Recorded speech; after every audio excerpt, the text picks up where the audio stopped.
Salamun qawlan min rabbir rahim. Salamun ala Musa wa Harun. Salamun ala Nuhin fil alamin. Assalamualaikum warahmatullahi wabarakatuh.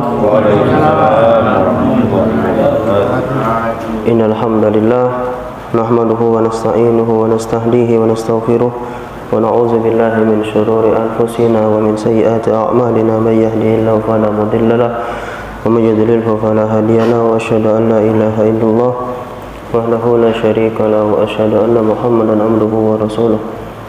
Subhanaka la ilma lana illa ma 'allamtana innaka antal alimul hakim. Wala haula wala quwwata illa billahil aliyyil azim. Faqala rabbi ishrah li sadri wa yassir li amri wahlul 'uqdatam min lisani yafqahu qawli. Rabbi zidna ilma warzuqni fahma amin. Nawaitu ta'allum wa ta'lim wa dzikr wa tadhkir wa naf'a wal intifa'a wal ifada wal istifadah wal hatha 'ala tamassuki bi kitabillah wa sunnati rasulillah Muhammad bin Abdullah sallallahu alaihi wasallam. والدلالة على الهدى والدعاء إلى الهدى والدلالة على الخير ابتغاء مرضاته وقربه وثوابه وحسن الخاتمة مع اللطف والعافية وصلاح العاقبة في الدين والدنيا والآخرة. Hadirin wal hadirat rahimani wa rahimakumullah. Segala puji syukur selalu kita panjatkan rasa syukur kita kepada Allah Subhanahu wa taala, baik itu melalui lisan, baik itu melalui ucapan, baik itu melalui rasa ungkapan kita kepada Allah Subhanahu wa taala. Dan tak lupa juga selawat dan salam selalu tercurahkan dan tersampaikan kepada junjungan Nabi Agung Nabi besar Muhammad sallallahu alaihi wasallam. Kita akan lanjut pembahasan di dalam kitab Fawaidul Mukhtar karangan Al-Habib Zain bin Ibrahim bin Smith rahimahullah taala rahmatal abrar. Di sini beliau menyebutkan tentang membahas tentang kitabus shalah, tentang kitab salat, dan di dalam kitab salat ini disebutkan ada judul Zikrul Masjid, pokoknya tentang seputar tentang masjid, apa yang berkenaan dengannya, apa keutamaannya, itu bagaimana adabnya, bagaimana ketika mukmin itu berada di dalamnya, macam itu. Maka di sini disebutkan oleh seorang ulama, sesungguhnya innallaha khabba'a thalathan fi salasin. Sesungguhnya Allah itu menyembunyikan 3 hal dari 3 hal. Sesungguhnya Allah itu menyembunyikan 3 hal dari 3 hal. Yang pertama, khabba'a ridahu fi ta'atih. Allah itu menyembunyikan keridhaannya di dalam ketaatannya, baik itu ketaatan dalam bentuk yang kecil, baik itu ketaatan dalam bentuk yang besar, entah itu di dalam sholat, entah itu dalam sedekah, entah itu dalam hal yang mungkin dianggap sepele kebaikan itu. Tapi di situ dilanjutkan lagi oleh seorang ulama, fala tahkirna syai'an minat ta'ah. Tapi jangan sampai sekali-kali, jangan pernah sekali-kali lantas karena kebaikan itu sekecil, lantas karena amal itu kecil, tapi kita anggap remeh kayak itu. Karena kenapa? Karena fala'alla ridahu fi. Karena bisa jadi baik itu kebaikan yang besar, kebaikan yang kecil, amalan yang besar, amalan yang kecil, bisa jadi ada dalamnya keridhaan Allah Subhanahu wa taala. Jadi jangan pilih-pilih itu. Lagi sholat gitu. Tahu-tahu ada sampah kecil kita ambil itu. Jangan berarti sampah kecil dikit pun pahalanya, tidak. Itu. Jadi jangan pilih-pilih. Nanti kita akan bahas di sini ada kisah seorang di zaman Rasulullah, seorang nenek-nenek, tapi tugasnya cuman tidak mulia. Tugasnya cuma bersih ke masjid. Itu, bersih ke masjid, marbot masjid. Tapi apa kisah selanjutnya? Ketika wong ini meninggal, yang ini meninggal, Rasulullah nangis sejadi-jadinya. Kita akan bahas ini lagi. Sudah kita bahas tentang yang 3 hal ini. Itu yang pertama. Allah menyembunyikan keridhaannya di dalam perbuatan amal baik. Jadi jangan pilih-pilih. Yang pertama. Yang kedua, wa khabba'a sukhtuhu fi ma'siyatih. Allah itu menyembunyikan laknatnya, menyembunyikan kemurkaannya, menyembunyikan kemarahannya di dalam satu maksiat. Baik itu maksiat kecil ataupun maksiat yang besar. Baik itu dosa yang kecil maupun dosa yang besar. Itu. Maka jangan sekali-kali fala tahqirna syai'an. Jangan pernah sekali-kali tahqirna, jangan pernah sekali-kali kita meremeh minal ma'asi, daripada perbuatan yang disebut maksiat. Itu. Fala alla sakhtuhu fi. Bisa jadi di dalam satu maksiat itu ada satu kemurkaan Allah Subhanahu wa taala. Jadi pernah disebutkan oleh seorang ulama, la tanzur ila ma'siyah. Jangan pernah melihat maksiat itu besar apa kecil, kata ulama. Tapi wanzur ila man asaita. Tapi lihat kepada siapa kita bermaksiat. Itu. Jangan pernah melihat maksiat itu kecil atau besar. Wanzur, tapi lihat kepada siapa kita bermaksiat. Itu.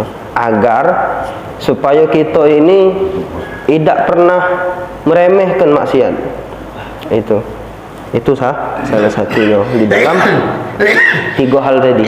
Itu yang kedua. Yang terakhir, wa khabba'a awliya'uhu fi khalqih. Allah itu menyembunyikan kekasihnya, menyembunyikan walinya fi khalqih, di dalam makhluk. Fi khalqih, lebih khususnya manusia. Fala tahqirna ahadan. Jangan pernah kita sekali-kali meremehkan, mencaci satu wong itu min khalqih, satu daripada makhluk Allah Subhanahu wa taala. Karena fala'allahu minhum, bisa jadi wong yang kita caci tersebut, wong yang kita remehkan itu adalah kekasihnya Allah Subhanahu wa taala. Itu nak wong Islam, nak wong kafir sama. Itu. Ngapa cak itu Ustaz? Sama. Itulah. Jadi fala tahqirna syai'an. Karena di dalam kitab Mukhtarul Ahadis, anak Bani Adam itu banyak macam. Ada yang dia waktu lahir, disebutkan di dalam kitab di belakang kita dah. Ada yang pertama ketika lahir dia keadaan muslim, dan ketika dia hidup dalam keadaan muslim, dan dia juga meninggal dalam keadaan muslim. Ada juga wong yang lahir dalam keadaan muslim, hidup dalam keadaan muslim, mati dalam keadaan kafir. Ada yang cek itu. Ada lagi yang sebaliknya. Lahirnya dalam keadaan kafir, hidupnya dalam keadaan kafir, matinya dalam keadaan kafir. Tapi ada juga yang sebaliknya. Lahir dalam keadaan kafir, hidup dalam keadaan kafir, mati dalam keadaan Islam. Jangan pernah meremehkan. Oh itu orang kafir tak pernah pasti masuk neraka. Jangan. Berarti kita menganggap kita jauh lebih baik dari dia. Tak boleh. Kita menyombongkan iman kita dari dia. Iman tak mengajarkan saya itu. Islam tidak mengajarkan seperti itu. Nabi pun juga tidak mengajarkan seperti itu. Nabi itu, bahkan ada salah satu sirahnya, Nabi itu punya pembantunya orang kafir, tapi Nabi akrab sama dia. Itu tidak Nabi caci, tidak. Itu bahkan pernah kita dengar, mungkin masyhur ada cerita wong yang buta tapi tiap hari nyaci maki Nabi. Oh Nabi ini tukang sihir, Nabi ini wong gila. Muhammad, bukan Nabi disebutnya, Muhammad ini wong gila, Muhammad ini wong sesat, Muhammad ini tukang sihir. Tapi tiap hari Nabi kasih makan untuk dia, disuapi terus. Itu mungkin ada pernah dengar cerita ini, kisah ini mungkin terkenal. Memang kisah ini terkenal. Tapi buta, wong ini buta, wong ini wong fakir miskin. Itu wong yang tinggal di jalanan. tidak pacak nyari makan. Itu. Tapi tiap pagi, siang, sore dikasih makan sama Nabi. Itu. Setiap dikasih makan dicaci terus. Muhammad gila, Muhammad tukang sihir. Padahal yang nyuapi itu dewek Nabi Muhammad. Jadi singkat cerita dulu waktu itu lepas sampai waktu itu wong ini sampai saking lembutnya Nabi ngasih makan sama wong yang tadi, wong yang buta, akhir miskin, gembel maksudnya, itu intinya bahasa kita tuh. Singkat cerita, pas waktu dikasih makan, wong ini terkejut, wong yang buta tadi. No, ajaknya bukan wong yang kemarin. Katanya agak kasar wong ini nunjuk, katanya disuapi. Siapa ini? Kau ini bukan yang kemarin, katanya.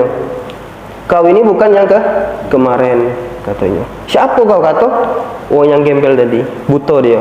Kau siapa, katanya? Kau bukan wong yang kemarin. Wong yang kemarin itu lembutnya Masya Allah, luar biasa, katanya.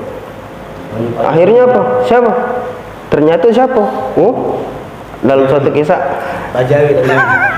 Abu Bakar atau Umar, anak lupa antara Umar sama Abu Bakar. Itu. Ternyata siapa kau ini? Aku Muhammad, katanya. Aku Abu Bakar. Karena ketahuilah bahwasanya selama ini yang nyuapi kau, yang ngasih kau makan itu Muhammad. Akhirnya nangis wong tadi. Nangis jadi sejadi-jadinya. Nyesel dia, katanya. Baru sadar bahwasanya Muhammad itu bukan wong bengak, bukan wong gila, bukan wong sihir. Akhirnya di saat itu dia baru masuk Islam. Itu Islam, bukannya saling menghujat, saling memukul, saling ini caci, bukan saling menginjak, bukan saling mensikut, tidak. Itu salah satu rahmatan lil alamin. Jadi jangan pernah kita remehkan itu. Jadi kalau kita jingok wong, jangan jingok kebaikan kita baru kebaikan dia. Itu dalam arti ini kita jingok wong, wong itu pedio, kata apa-apanya. Itu jangan. Tapi kita jingok dengan husnuzonnya kita. Cak mana? Wong ini itu. Wong ini luar biasa. Wong ini walaupun amal yang pernah dia lakukan untuk kita sedikit waktu itu. Jadi itu tiga hal ini jangan pernah kita luputkan, jangan kita lupakan. Jadi di sini kita pengen cerita tentang sahabatnya Nabi, nenek-nenek namanya Ummu Mahjan. Kalau pengen lengkapnya mungkin buka di ceramah-ceramah ustaz-ustaz yang masyhur. Dulu dikisahkan di sini, innam ra'atan sauda. Dulu sesungguhnya ada seorang perempuan sauda, kulitnya hitam. Tusamma Ummah Mahjan. Itu namanya Ummi Mahjan. Kanat taqumu ala tanzifil masjid ar-Rasul sallallahu alaihi wasallam. Beliau ini taqumu ala tanzif, hidupnya itu sehari-hariannya setiap hari itu bersih ke masjid. Tapi yang dibersihkannya masjid Rasulullah sallallahu alaihi wasallam. Jadi pernah satu cerita, wa zata yaumin kana Rasul alaihi salatu wassalam, singkat cerita Rasulullah sallallahu alaihi wasallam itu ya'udul amwat wa yazurul maqabir. Jadi ketika pada saat itu Rasulullah ini balik lagi ke rumahnya. Sudah sampai balik ke rumahnya, ziarah ke makam kubur para syuhada. Itu. Jadi singkat cerita, wajada min bainil kubur qabran jadidah. Dan sampai waktu Nabi sampai bahasa kita ini TPU, tempat pemakaman umum. Sampailah Nabi ke tempat makam para syuhada, di jingoknya ada kuburan sikok yang baru. Itu. Karena di zaman Nabi dulu tidak ada sahabat yang meninggal melainkan Nabi dewek yang nyolatinya. Itu kalau sahabat. Kalau di zaman dulu tidak ada sahabat yang meninggal kecuali Nabi juga ikut sholat. Berarti kalau sahabat itu tidak disolat ke, Nah, itu jadi harus disolatkan. Karena kata Nabi di sini, solat itulah yang akan menjadi syafaat dia bagi dia di akhirat. Jadi Nabi bertanya sama sahabat, kok aku baru tahu ada kuburan baru di sini, yaitu singkatnya. Jadi ditanya sama Rasulullah, man sahib hadzal qabr? Ini kuburan siapa ini? Kata Rasulullah nanya sama sahabat, ini kuburan siapa? Terus kata sahabat,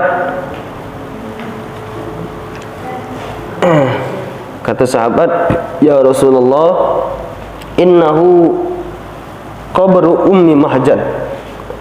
Ya Rasulullah, ini bahwasanya kuburan ini kuburan Ummi Mahjan. Fabakar Rasul sallallahu alaihi wasallam. Jadi ketika dengar kuburan itu kuburan Ummi Mahjan, Rasulullah langsung nangis. Di saat itulah langsung nangis. Wa sa'ala ashabahu wa qala lahum. Dan Nabi bertanya sama sahabat-sahabat yang lain. Nabi bertanya, liman lam takhbiruni biwafatiha hatta kuntu usalli 'alaiha. Ngapa kalian tak ngabari aku, kata Rasulullah. Nanya sama sahabat, ngapa kalian tak ngabari aku? Pertanda Nabi itu agak kesel. Itu, ngapa pas aku waktu balik baru sadar, baru tahu. Itu. Kemana kalian ini? Kata Rasulullah sama sahabat. Kok kalian tidak ngabari? Itu. Dan aku belum nyolati dia, kata Rasul. Apa kata sahabat? Faqalu lahu, ya Rasulullah, laqad matat fi sa'ati syadidatil hararah. Ya Rasulullah, kata sahabat, kami bukan tak galak ngabari engkau karena takut kami nganggu engkau dalam hijrah, dalam jihad. Takutnya agak kalau sudah ngabari tak jadi pula hijrahnya, tak jadi jihadnya. Itu kata sahabat. Itu. Jadi di sini langsung disebutkan wa kunta shalla 'alaiha wa hiya tahta atbaqit turab. Dan ketika mendengar kabar tersebut, mendengar kabar apa tadi? Ummi Mahjan meninggal, Rasulullah langsung salat untuk Ummi Mahjan di atas kuburan itulah, di samping kuburan itu. Itu. Jadi salat tahta bukir. Wa ba'da dzalika qala lahum. Kata Nabi ngomong sama sahabatnya, idza mata minkum ahadum, kalau kalian ada di antara kalian yang meninggal, fa akhbiruni, kabarkan sama aku, kata Rasulullah, hatta usalli alaihi, supaya apa? Supaya aku bisa mensolati untuk kalian. Fa inna man sallaitu alaihi fid dunya kanat salati syafa'atun lahu fil akhirah. Karena wong yang aku solati ketika dia di dunia, maka kanat solati, maka solat itulah yang bakal menjadi syafaat bagi dia di akhirat. Jadi itulah kenapa kalau misalnya ada wong manggil ulama, ada yang meninggal, supaya apa? Itu tadi dapat syafaat. Karena al-anbiya, al-ulama warasatul anbiya. Ulama itu pewaris dari Nabi. Tak mungkin kita nak manggil Nabi dalam batin kita, Nabi datang nak ke sini nak solat ngimami kita, gila agak kati wong. Itu. Jadi solusinya cara mana? Cara logika baiklah, panggil ulama. Itu. Oh, ustaz dekati ulama sini. Okey, ustaznya di sini. Itu. Atau mungkin pernah diwasiatkan sama ayahnya, anak aku, okeylah. Itu. Tapi jangan pernah lepas dari ulama. Kita nak nego hari, sanggup apa? Nak dewean galo, dia galo yang morong, anaknya galo yang morong.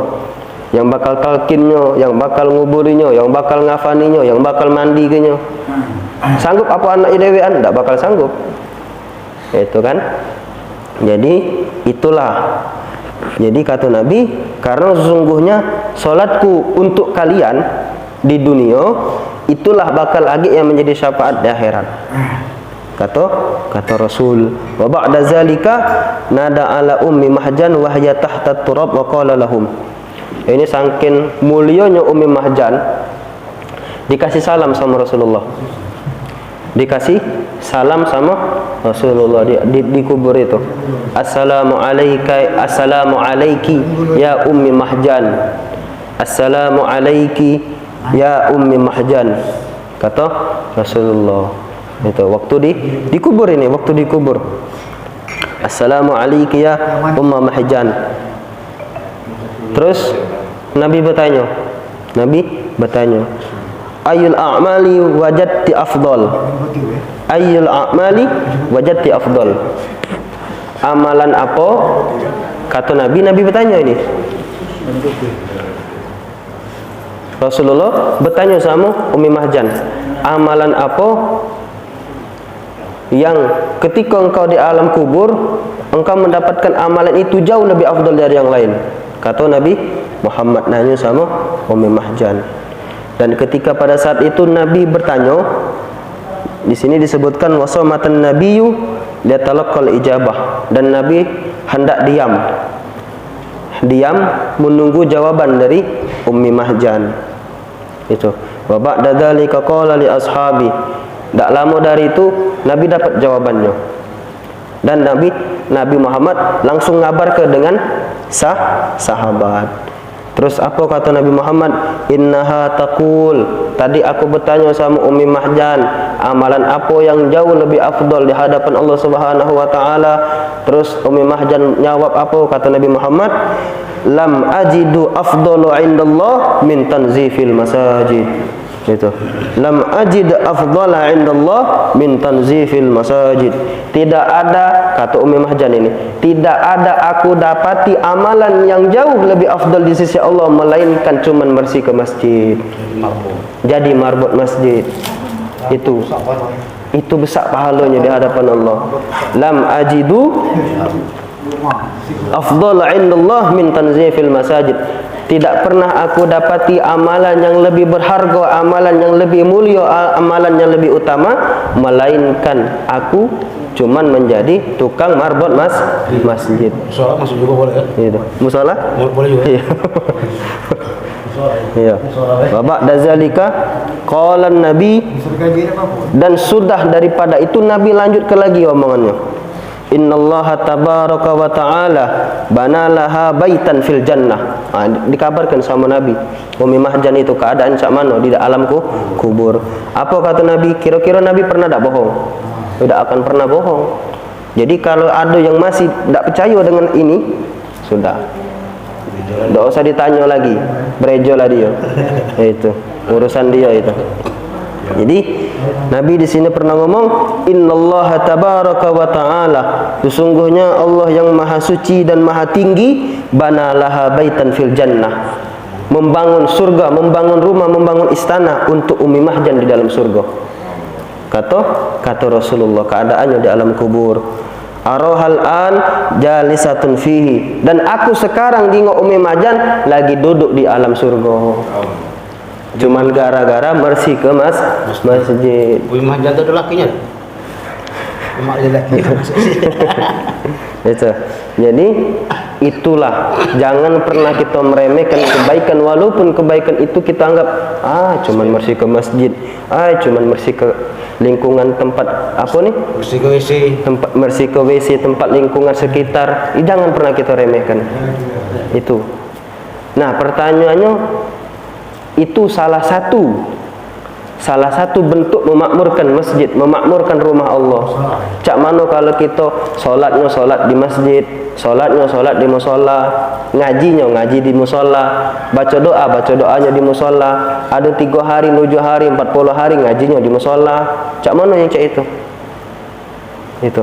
Sedangkan wong yang mersika cuman mersika ini, dapatnya luar biasa di hadapan Allah, dapat hadiah. Tak tanggung-tanggung surga, dikasih pula istana. Kata ulama pernah menyebutkan satu istana di surga itu, di dalam satu istana surga itu terdapat 1000 pintu. Di dalam satu pintu terdapat 1000 kamar. Di dalam satu kamar terdapat 1000 kasur. Di dalam satu kasur terdapat 1000 bantal, dan di dalam satu bantal terdapat 1000 bidadari. Tidak habis-habis, tidak bosan-bosan. Iya. Tinggal bagi waktu sip-sipan. Iya. Itu kalau satu istana. Itu. Cak mau sak mayangi, udah bakal terbayang gitu. Itu karena kata sahabat, al jannah hiya mala ainun ra'at wala udhunun sami'at wala khatara ala qalbil bashar. Itu surga itu tidak akan pernah terlintas dari mata manusia, tidak akan pernah terlihat dari mata pandangan manusia. Wala udhunun sami'at, dan tidak akan pernah terdengar dari telinga orang. Wala khatara ala qalbil bashar, dan tidak akan pernah terlintas di dalam hati manusia. Cak mana bayang ke surga jauh lebih baik dari apa yang kita bayangkan. Itu surga. Kita mungkin pernah dengar ustaz ngomong, saking luar biasanya bidadari kalau minum tegak keluar apa nih kejinguan bah banyak. Jauh lebih apa yang kita kira ke, jauh lebih baik dari apa yang kita pikir ke. Tak tahu kita cak mana. Kalau nak nyoba cobalah dulu lagi. Kalau pacak balik bisa coba tak apa. Iya, nak nyoba tak apa. Coba ustaz aku nak bersih ke masjid agak sore. Ya. Itu. Agak besok malam dikabari. Cak mana man pacak balik tak apa. Itu gambaran baru yang tukang bersih ke masjid. Itu. Cak mana kalau uang yang tiap subuh muka masjid, muka musola. Nah, coba anak nak bertanya siapa tadi yang muka musola ini? Wajawi. Di sini ada hadisnya. Di sini ada hadisnya. Ini tentang wong yang hidup ke lampu. Cuman wong hidup ke lampu di musola ini, di masjid. Sama kan masjid musola itu sama Pak. Cuman beda, masjid itu lebih digunakan untuk sholat Jumat. Itu kalau musola tidak digunakan untuk sholat Jumat. Itu di sini disebutkan man nawwara masajidallahi binahwi qiraatil Quran nawwarallahu qabrahu aw ma hadza ma'na. Siapa wong yang menerangi masjid-masjidnya Allah. Banyak di sini artian nawwara itu dalam arti menerangi itu bisa baca Quran. Itu bisa berdoa bersama, bisa sholat jamaah, bisa baca zikir, bisa menghidupkan majelis taklim seperti ini. Nawwarallahu qabrahu, maka Allah akan menerangi kuburannya. Itu bahkan di sini disebutkan, ada yang menyebutkan juga nawwaru di sini menghidupkan lampu. Itu jadi yang hidupkan lampu di sini sampai lampu ini mati ngalir terus pahalanya, ngalir terus. Yang baca Asmaul Husna tidak? Yang baca yang baca Asmaul Husna masuk. Iya. Masuk.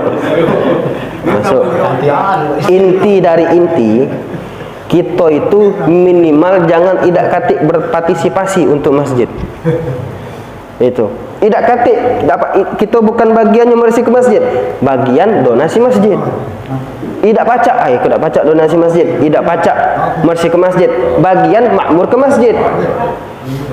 Itu bagian makmur kan masjid. Cak mana merami ke masjid, datang ke musola, salat jamaah. Itu minimal kita itu berpartisipasi untuk masjid. Itu aku bukan penceramah, aku bukan ustadz, aku mungkin juga bukan marbot, aku mungkin juga bukan orang kaya. Itu minimal apa? Pokoknya adalah partisipasi untuk masjid. Itu dalam bentuk tenaga kita, pikiran kita, biaya kita. Terserah nak apa. Itu tidak dipaksa. Tidak harus yang partisipasi harus duit 1 juta. Itu kalau duit dah sampai 1 juta jangan pernah sholat di sini. Ada tak cak itu? Tak kate. Itu minimal sholat jemaah datang ke sini. Itu salah satu bentuk partisipasi. Itu jangan sampai tidak pernah partisipasi, tahu-tahu meninggal. Ustaz tolong Ustaz, mana jemaah sholat ini, mana jemaah musola ini, tolong agak malam agak datang ke rumah. Itu ujung-ujung masih perlu dengan sholat, masih perlu dengan masjid. Kalau mati jangan pernah baru ingat sama Allah, hidup juga baru ingat sama Allah. Karena disebutkan uang yang sedekah, uang yang ingat sama Allah ketika hidup jauh lebih afdal daripada uang yang baru mati baru ingat sama Allah. Itu karena kalau uang yang musibah, dapat musibah, wajar dia ingat sama Allah. Tapi uang yang hebat itu dionya tadi sudah dikasih nikmat, dia tadi sudah bahasa kita ni kaya, apa? Sehat wal afiat, keluarganya lengkap, tapi dia masih ingat sama Allah. Itu uang yang hebat. Kalau musibah wajar masih ingat sama Allah. Itu. Jadi ada cerita dulu. Wong dulu ada cerita, ini cerita lama. Wong dulu ini wong yang di lantai pojok sama yang di lantai bawah. Jadi waktu itu dia ngelempar duit. lempar tuh, ndak noleh dia. Duit ini dapat. Lemparnya lagi duit, dimbeknya lagi. Itu. Sampailah ketiga kali dilempar pakai batu. Pas dilempar pakai batu baru noleh dia. No, kau ini tadi ngelempar. Itu apa maksud hikmahnya? Jangan sampai kita ingat sama Allah waktu kita susah baik. Itu. Waktu lagi sejahtera, lagi makmur, itu. Lagi lokak banyak, ingat sama Allah. Itu. Jadi kita cuman sampai sini dulu. Wa insyaallah. Jadi ini salah satu bentuk motivasi untuk yang marbot masjid. Jangan pernah minder, jangan pernah malu. Ini sudah ada bentuk motivasinya bagi yang jadi marbot masjid. Karena sekarang ini wong mandang marbot masjid ini bukan main. Dijingoknya apa? Kau jadi apa? Tukang marbot masjid, dak katik masa depan. Kau jadi apa? Marbot masjid, dak katik masa depan. Dak katik pendidikan. Itu wong mandang sekarang. Itu. Aneh kan zaman sekarang ini. Itu. Jadi kata ulama itu ridwan nasi ghayatul la tudrak. Kalau kita ngejar, kalau kita berharap pengen dapat ridhonya manusia, ghayatul la tudrak, itu sama baik kita ngejar bayangan kita dewek. Tidak bakal pernah bisa, tidak bakal pernah dapat. Tapi kalau kita kejar waridullah, kita ngejar ridha Allah, ghayatul la tudrak. Salah satu bentuknya, salah satu caranya macam mana? Kita kejar ridha Allah. Itu. Mungkin kita pernah ingat dulu ada wong yang bapak sama anak bawa keledai. Itu. Jadi waktu dia lewat, dua-duanya naik galau nih keledai ini. Dia lewat kampung A tadi jingok, wong ini kurut apa nih? Siapa? Kati akal nian katanya. Bapak sama anak dinaikinnya keledai. Itu. Kata kampung A tadi. Itu pas dia lewat. Sudah pas dia lewat kampung A masuk kampung B. Lah berubah lagi. Yang naik anaknya, yang turun bapaknya. Lah salah pula. Apa katanya? Anak ini kurang ajaran, bapaknya dibawa, anaknya di pojok. Kampung B tadi, naik keledai. Lah sudah, lewat kampung C. Lah berubah pula. Bapaknya di pojok naik keledai, anaknya di bawah. Apa kata wong kampung C tadi? Lah alang dak katik gunanya bapak ini, anaknya di bawah, bapaknya di pojok. Akhirnya apa? Dosa dinaiki. Lah masuk kampung D. Lah salah pula. Apa katanya? Untuk apa guna keledai kalau tidak dipakai? Jadi apa? Salah galau. Salah kan? Salah galau. Itu kalau pandangan manusia. Tidak pernah bakal bisa kita dapat. Jadi salah satunya kejar itu Allah. Kalau manusia ini lain, 99 kebaikan, lantas ketika kita satu kesalahan, yang dijingok manusia cuma satu kesalahan. 99 kebaikan mana? Habis, hilang, lenyap. Itu mencak batu debu yang di batu dihujani selama sehari. Itu debu itu lah terkumpul banyak di batu itu. Tahu-tahu hujan sehari, hilang galau. Itu. Tapi kalau dengan Allah lain, 99 keburukan lantas satu dengan kebaikan yang Allah pandang satu kebaikan itu. Itu mungkin kita sampai sini dulu. Kurang banyaknya ana mohon maaf bila ada kata-kata yang tersinggung atau yang menyinggung perasaan, ana mohon maaf. Pada Allah sama-sama kita mohon ampun. Kita sampai sini dulu. Mungkin kalau masih ada yang belum paham boleh ditanyakan. Hadanallahu wa iyyakum ajmain ihdinas siratal mustaqim. Wassalamualaikum warahmatullahi wabarakatuh.